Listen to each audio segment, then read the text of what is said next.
আসসালামু আলাইকুম প্রিয় ভিউয়ার, আশা করি আল্লাহর রহমতে সবাই ভালো আছেন। দেশ ও প্রবাস ভাই ও বোনেরা, আজকে আমরা শিখবো আরবি ভাষা। আমরা যারা নতুন তাদের জন্য খুবই গুরুত্বপূর্ণ। প্রতিদিনের কাজের ব্যবহৃত শব্দগুলা প্রথমে আরবি এডিটের নিচে আরবি শব্দ, পরবর্তীতে বাংলা এডিটের নিচে বাংলা শব্দ, যাতে আমাদের বুঝতে সহজ হয়। তাই বন্ধুরা, ভিডিওটা না টেনে শেষ পর্যন্ত দেখবেন আর আমার চ্যানেলটি সাবস্ক্রাইব করবেন, পাশে থাকা বেল আইকনটি বাজিয়ে রাখবেন।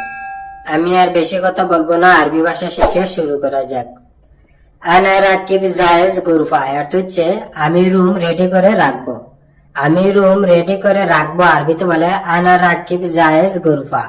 এখানে আনা অর্থ হচ্ছে আমি, রাকিব অর্থ হচ্ছে রাখা বা রাখবো। আনা রাকিব আমি রাখবো, জায়েজ অর্থ হচ্ছে তৈরি করা বা রেডি করা, গুরফা অর্থ হচ্ছে রুম। জায়েজ গুরফা রুম রেডি করে। তাহলে আমরা শিখলাম আনা রাকিব জায়েজ গুরফা অর্থ হচ্ছে আমি রুম রেডি করে রাখবো। আলহিন গুরফা মু জায়েজ অর্থ হচ্ছে এখন রুম রেডি নাই। এখন রুম রেডি নাই বা এখন রুম তৈরি নাই আরবিতে বলে আলহিন গুরফা মু জায়েজ। এখানে আলহিন বা তাহিন অর্থ হচ্ছে এখন, গুরফা অর্থ হচ্ছে রুম, মু অর্থ হচ্ছে না বা নাই, জায়েজ অর্থ হচ্ছে তৈরি করা বা রেডি করা। তাহলে আমরা শিখলাম আলহিন গুরফা মু জায়েজ অর্থ হচ্ছে এখন রুম রেডি নাই। এনতা আবগা গুরফা অর্থ হচ্ছে তোমার কি রুম লাগবে। তোমার কি রুম লাগবে আরবিতে বলে ইনতা আবগা গুরফা। এখানে ইনতা অর্থ হচ্ছে তুমি বা তোমার, বা হাগগা অর্থ হচ্ছে তোমার, আবগা অর্থ হচ্ছে লাগবে বা দরকার। ইনতা আবগা তোমার দরকার বা তোমার লাগবে, গুরফা অর্থ হচ্ছে রুম। আবগা গুরফা রুম দরকার বা রুম লাগবে। তাহলে আমরা শিখলাম ইনতা আবগা গুরফা অর্থ হচ্ছে তোমার কি রুম লাগবে বা তোমার কি রুম দরকার। ইনতা ওয়াহেদ সা বাদ হিজে অর্থ হচ্ছে তুমি 1 ঘন্টা পরে আসো। তুমি 1 ঘন্টা পরে আসো আরবিতে বলে ইনতা ওয়াহেদ সা বাদ হিজি। এখানে ইনতা অর্থ হচ্ছে তুমি, ওয়াহেদ অর্থ হচ্ছে 1, সা অর্থ হচ্ছে ঘন্টা। ইনতা ওয়াহেদ সা তুমি 1 ঘন্টা, বাদ অর্থ হচ্ছে পরে বা বাদিন অর্থ হচ্ছে পরে, হিজি অর্থ হচ্ছে আসা বা আসো, বাদ হিজি পরে আসো। তাহলে আমরা শিখলাম ইনতা ওয়াহেদ সা বাদ হিজি অর্থ হচ্ছে তুমি 1 ঘন্টা পরে আসো। আনা সাকেন হেনা অর্থ হচ্ছে আমি এখানে থাকি। আমি এখানে থাকি বা আমি এখানে বসবাস করি আরবিতে বলে আনা সাকেন হেনা। এখানে আন অর্থ হচ্ছে আমি, সাকেন অর্থ হচ্ছে থাকা বা বসবাস করা, হেনা বা হিনা অর্থ হচ্ছে এখানে। তাহলে আমরা শিখলাম আনা সাকেন হেনা অর্থ হচ্ছে আমি এখানে থাকি বা আমি এখানে বসবাস করি। এশফিক ইনতা অর্থ হচ্ছে তোমার কি হয়েছে। তোমার কি হয়েছে আরবিতে বলে এশফিক ইনতা। এখানে এশ অর্থ হচ্ছে কি, ফিক অর্থ হচ্ছে হয়েছে, এশফিক কি হয়েছে, ইনতা অর্থ হচ্ছে তুমি বা তোমার, বা হাগা অর্থ হচ্ছে তোমার। তাহলে আমরা শিখলাম এশফিক ইনতা অর্থ হচ্ছে তোমার কি হয়েছে, বা এশফিক হাগা অর্থ হচ্ছে তোমার কি হয়েছে। এশ মুশকিলা ইনতা অর্থ হচ্ছে তোমার কি সমস্যা। তোমার কি সমস্যা আরবিতে বলে এশ মুশকিলা ইনতা। এশ অর্থ হচ্ছে কি, মুশকিলা অর্থ হচ্ছে সমস্যা, এশ মুশকিলা কি সমস্যা, এনতা বা হাগা অর্থ হচ্ছে তোমার। তাহলে আমরা শিখলাম এশ মুশকিলা ইনতা অর্থ হচ্ছে তোমার কি সমস্যা, বা এশ মুশকিলা হাগা অর্থ হচ্ছে তোমার কি সমস্যা। হুয়া সাদিক হাগ্গে অর্থ হচ্ছে সে আমার বন্ধু। সে আমার বন্ধু আরবিতে বলে হুয়া সাদিক হাগ্গে। এখানে হুয়া অর্থ হচ্ছে সে, সাদিক অর্থ হচ্ছে বন্ধু, হুয়া সাদিক সে বন্ধু, হাগ্গি অর্থ হচ্ছে আমার, সাদিক হাগ্গি আমার বন্ধু। তাহলে আমরা শিখলাম হুয়া সাদিক হাগ্গি অর্থ হচ্ছে সে আমার বন্ধু। ইনতালেশ জালান অর্থ হচ্ছে তুমি রাগ করো কেন। তুমি রাগ করো কেন আরবিতে বলে ইনতালেশ জালান। এখানে ইনতা অর্থ হচ্ছে তুমি, লেশ অর্থ হচ্ছে কেন বা কেন, ইনতালেশ তুমি কেন, জালান অর্থ হচ্ছে রাগ করা, লেশ জালান রাগ করো কেন। তাহলে আমরা শিখলাম ইনতালেশ জালান অর্থ হচ্ছে তুমি রাগ করো কেন। হুয়া মজুদ মা আয় অর্থ হচ্ছে সে আমার সাথে আছে। সে আমার সাথে আছে আরবিতে বলে হুয়া মজুদ মা আয়।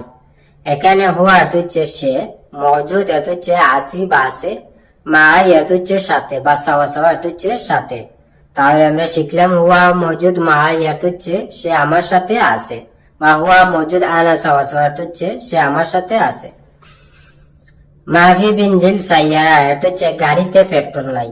গাড়িতে পেট্রোল নাই আরবিতে বলে মাফি বিনজিল সাইয়ারা। এখানে মাফি অর্থ হচ্ছে না বা নাই, বিনজিল অর্থ হচ্ছে পেট্রোল, মাফি বিনজিল পেট্রোল নাই, সাইয়ারা অর্থ হচ্ছে গাড়ি, তাহলে আমরা শিখলাম মাফি বেনজিল সাইয়ারা অর্থ হচ্ছে গাড়িতে পেট্রোল নাই। আনা রুসুক অর্থ হচ্ছে আমি বাজারে যাই। আমি বাজারে যাই বা আমি বাজারে যাব, আরবিতে বলে আনা রুসুক। এখানে আনা অর্থ হচ্ছে আমি, রু অর্থ হচ্ছে যাওয়া বা যাই। আনা রু আমি যাই বা আমি যাব, সুক অর্থ হচ্ছে বাজার, রু সুক বাজারে যাই বা বাজারে যাব। তাহলে আমরা শিখলাম আনা রু সুক অর্থ হচ্ছে আমি বাজারে যাই বা আমি বাজারে যাব। ওয়েন সাওয়াক না দিয়ে অর্থ হচ্ছে ড্রাইভার কোথায় ডাকো। ড্রাইভার কোথায় ডাকো, আরবিতে বলে ওয়েন সাওয়াক না দি।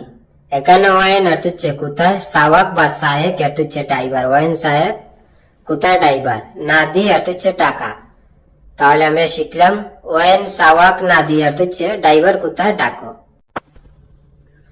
ইয়াল্লা সুরা সুরা আনাফি মুস্তাজেল অর্থ হচ্ছে জলদি করো আমার তাড়া আছে। জলদি করো আমার তাড়া আছে, আরবিতে বলে ইয়াল্লা সুরা সুরা আনাফি মুস্তাজেল। ইয়াল্লা সুরা সুরা অর্থ হচ্ছে জলদি করো বা তাড়াতাড়ি করো। সুরা সুরা অর্থ হচ্ছে তাড়াতাড়ি বা জলদি। আনা অর্থ হচ্ছে আমি বা আমার, বাহাগ্য অর্থ হচ্ছে আমার, ফি অর্থ হচ্ছে আছে, মুস্তাজেল অর্থ হচ্ছে তারা, ফি মুস্তাজেল তারা আছে। তাহলে আমরা শিখলাম ইয়াল্লা সুরা সুরা আনা ফি মুস্তাজেল অর্থ হচ্ছে জলদি করো আমার তারা আছে বা তাড়াতাড়ি করো আমার তারা আছে।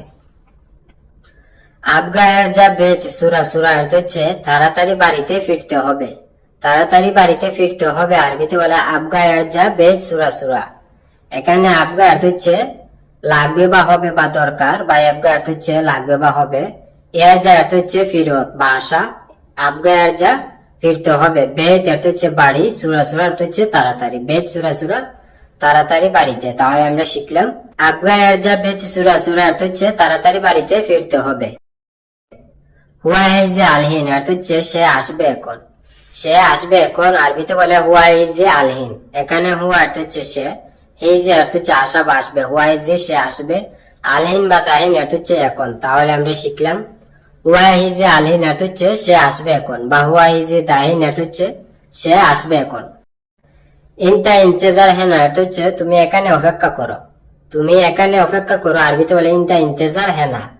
এখানে ইনতা অর্থ হচ্ছে তুমি, ইন্তেজার অর্থ হচ্ছে অপেক্ষা করা, হেনা বা হিনা অর্থ হচ্ছে এখানে। তাহলে আমরা শিখলাম ইনতা ইন্তেজার হেনা অর্থ হচ্ছে তুমি এখানে অপেক্ষা করো। ওয়ানুরু কুল্লু নফর অর্থ হচ্ছে সবাই কোথায় গেছে। সবাই কোথায় গেছে, আরবিতে বলে ওয়ানুরু কুল্লু নফর।